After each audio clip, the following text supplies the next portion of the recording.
지적 대화를 위한 넓고 얕은 지식. 유명한 인문 분야 베스트셀러 작가인 최 사장의 대표작이다. 1권에서는 현실 세계를 이루는 역사, 경제, 정치, 사회, 윤리의 5가지 영역을 다룬다. 역사 파트에서는 역사를 5개의 시대로 나눠서 살펴본다. 원시, 고대, 중세, 근대, 현대. 각각의 시대는 특성에 따라 일반적으로 불리는 이름이 있다. 원시 공산사회, 고대 노예제사회, 중세 봉건제사회, 근대 자본주의, 현대가 그것이다. 마르크스는 역사를 5단계로 구분하면서 역사가 원시 공산사회, 고대 노예제사회, 중세 봉건제사회, 근대 자본주의를 지나 결국 자본주의 사회의 붕괴로 귀결될 것이라고 생각했다. 그리고 자본주의 사회가 내적 모순으로 붕괴된 이후에는 경제적 평등이 실현되는 공산주의 사회가 올 것이라고 예언했다.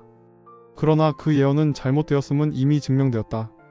원시부터 근대까지의 역사는 생산수단이라는 개념을 중심으로 이 기간의 역사는 누가 생산수단을 소유하는지에 따라 변화한다. 생산수단을 소유한 사람은 경제력을 가진 것이고 경제력을 가진다는 것은 권력을 가진다는 것이다.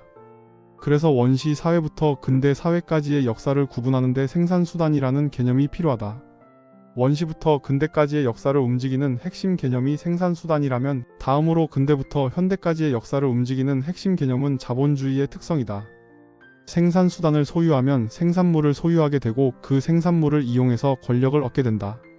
생산수단과 생산물은 단순한 물질이다. 그런데 그런 물질이 비물질적인 사회적 관계로서의 권력 관계를 발생시킨 것이다. 인류의 역사를 따라가는 여행은 원시 공산사회에서 시작해 고대 노예제사회를 거쳐 중세 봉건제사회를 지나왔다. 가장 중요한 핵심 개념은 생산수단이었다. 시대가 고대, 중세, 근대를 거치면서 생산수단은 토지, 장원, 공장으로 변화했고 생산수단을 소유한 계급은 왕, 영주, 부르주아로 변화했다. 역사는 생산수단에 의한 계급 갈등이라는 단순한 구조에 따라서 설명될 수 있는 것이다. 원시부터 근대까지의 역사는 생산수단이라는 개념을 중심으로 변화했다.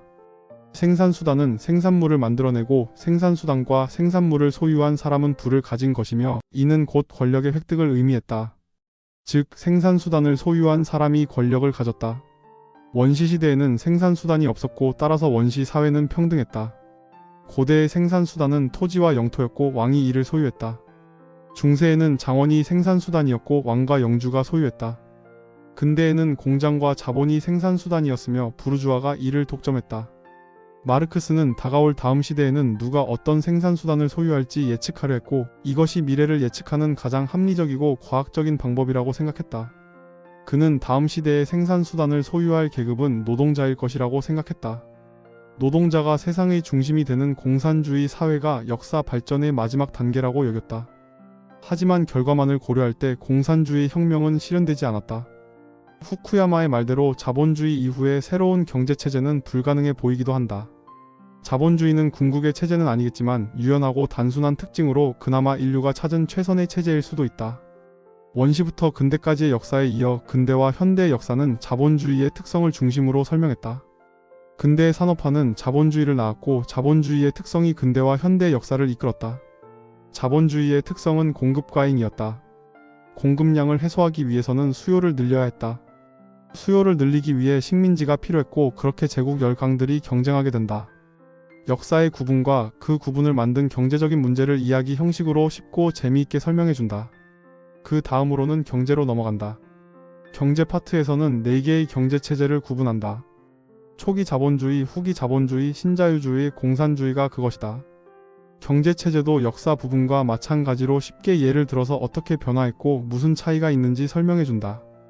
위에 4가지의 경제체제를 구분하는 요소는 정부의 개입의 차이에 대한 것이고 정부의 개입은 세금과 규제로 대표될 수 있다. 정부의 시장 개입은 세금과 규제를 통해서 시장을 조절하는데 세금과 규제가 늘어나면 정부의 재정이 안정되고 이를 바탕으로 복지가 향상된다. 반면에 세금을 줄이면 시장은 자유와 이익이 확대되고 정부는 세금이 줄어든다. 이런 정부와 시장의 상호작용과 현상들을 쉽게 설명해주는 파트이다. 세 번째 파트로는 정치를 다루고 있다. 우리 모두는 누구나 보수와 진보로 둘로 나눠진다. 보수와 진보의 개념을 정의하는 것은 쉬운 일이 아니지만 경제체제와 연계해서 생각해보면 막연한 개념은 아니다. 정부의 개입을 비판하고 시장의 자유를 중시하는 신자유주의가 그나마 최선의 체제이므로 계속 유지해야 한다는 입장은 현재의 사회 모습을 그대로 유지하자는 입장으로 보수 또는 우파라고 부른다. 보수란 안정지향적인 사람들을 말하는 것이 아니라 구체적으로 신자유주의를 유지하려는 입장을 말하는 것이다. 이와 반대로 신자유주의를 비판하는 입장을 진보 혹은 좌파라고 한다. 이들은 시장의 자유를 중시하는 신자유주의의 입장을 비판하고 정부의 개입을 주장한다. 보수와 진보의 궁극적인 차이는 세금과 연결되어 있다. 보수는 세금을 낮추고 복지도 줄이려는 방향성을 갖는다. 이들은 시장의 자유를 추구한다. 이것은 경제적 입장에선 초기 자본주의 신자유주의에 해당한다. 반면 진보는 점진적으로 세금을 올리고 복지를 늘리려는 방향성을 갖는다. 이들은 정부의 개입을 중시하는데 사회주의와 공산주의가 이에 해당한다. 정치적으로 보수와 진보에 대한 다양한 이야기들을 들려준다. 전체적으로 우리가 살고 있는 현재 시점에서 나를 둘러싼 5가지의 범주에 대해 생각해 볼 수 있게 만들어주는 책인 것 같다. 역사, 경제, 정치의 세 파트가 상당히 재미있고 유익했던 것 같다.